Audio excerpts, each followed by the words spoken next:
Welcome to Dr. CM Edcast, your go-to resource for medical learning.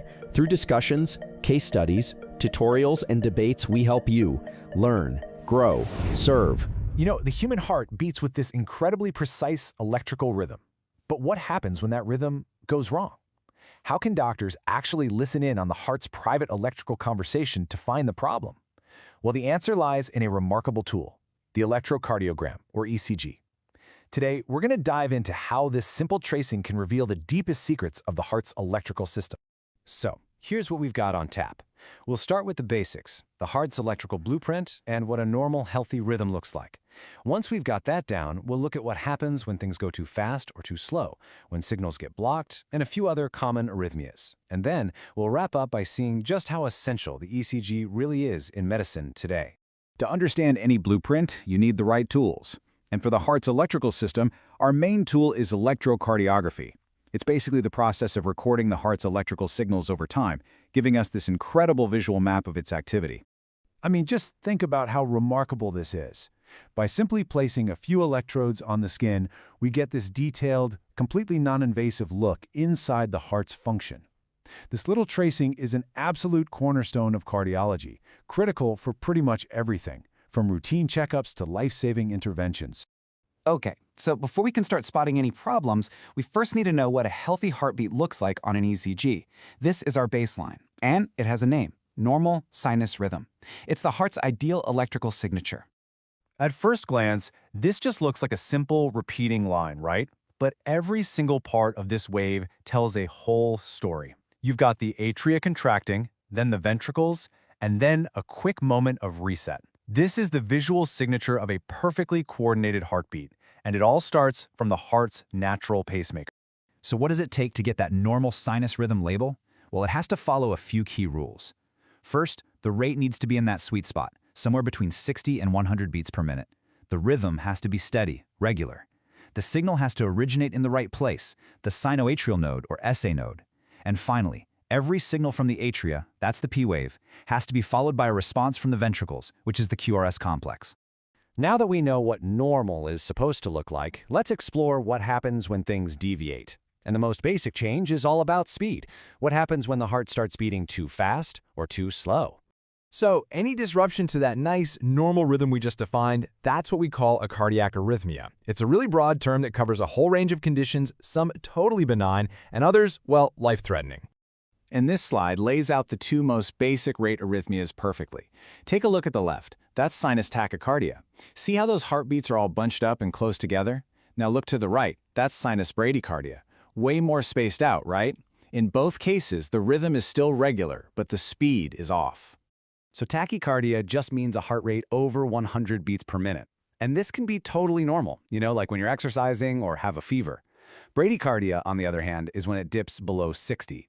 And while that can signal a problem, it's also super common in highly trained athletes whose hearts are just incredibly efficient. All right, let's switch gears to something a bit more complex. Sometimes the problem isn't the speed of the pacemaker itself, but an interruption in the signal's journey through the heart. You can think of it like a traffic jam on the heart's electrical highway. We call these heart blocks. We call this an atrioventricular block, or AV block for short, and it comes in 3 degrees of severity. First degree is like a minor slowdown in traffic. The signal is delayed, but it always makes it through. Second degree is when some cars just don't get through at all. Some signals are dropped. And third degree, well, that's a complete roadblock, a total communication breakdown. Okay, so here's what that first degree AV block actually looks like. The thing to look at here is the PR interval. That's the time it takes the signal to get from the atria to the ventricles. And you can see here, it's definitely longer than it should be, but, and this is the key, it's consistent with every single beat. The signal is delayed, but it always gets there. Now things get a bit more serious with a second-degree block. If you look closely at this tracing, you'll see the P waves marching along, but then, bam, there's one that just isn't followed by that QRS complex. That is a dropped beat. The atrial impulse, for whatever reason, failed to reach the ventricles. And that brings us to the most severe form, third degree, or complete heart block. What's happening here is a complete and total communication breakdown between the atria and the ventricles. You can see the P waves and the QRS complexes, but they have absolutely no relationship to each other. They're literally beating to their own independent drummers. So we've talked about rate changes and signal blocks, but there's a whole other world of arrhythmias out there. Many of these are caused by irregular firing or by electrical signals getting trapped in these abnormal circuits. A really big cause for a lot of these fast, complex arrhythmias is a mechanism called re-entry. Now, imagine an electrical signal is supposed to go from point A to point B just once, but instead, it gets stuck in a kind of electrical roundabout, just circling and re-triggering the same response over and over again, which can cause the heart to fire at a dangerously high rate.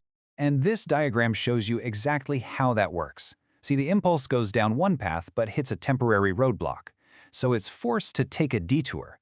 But by the time it circles back around to the start, that original roadblock is gone, and it can just start the whole loop all over again.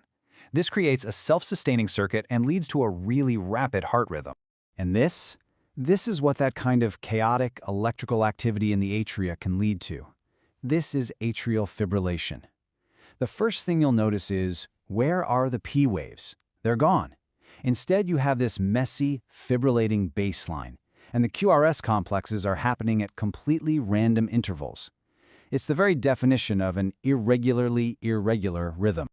So as we wrap this up, it's really worth taking a moment to just appreciate the power of this seemingly simple tool.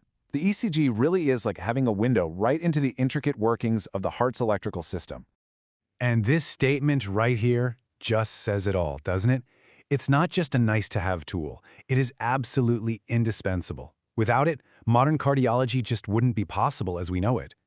When you really boil it down, it's incredible. From just this one squiggly line, we can tell the heart's pace, its rhythm, we can check the integrity of its complex electrical pathways, and we can pinpoint the source of all kinds of problems. It's just a truly remarkable diagnostic achievement.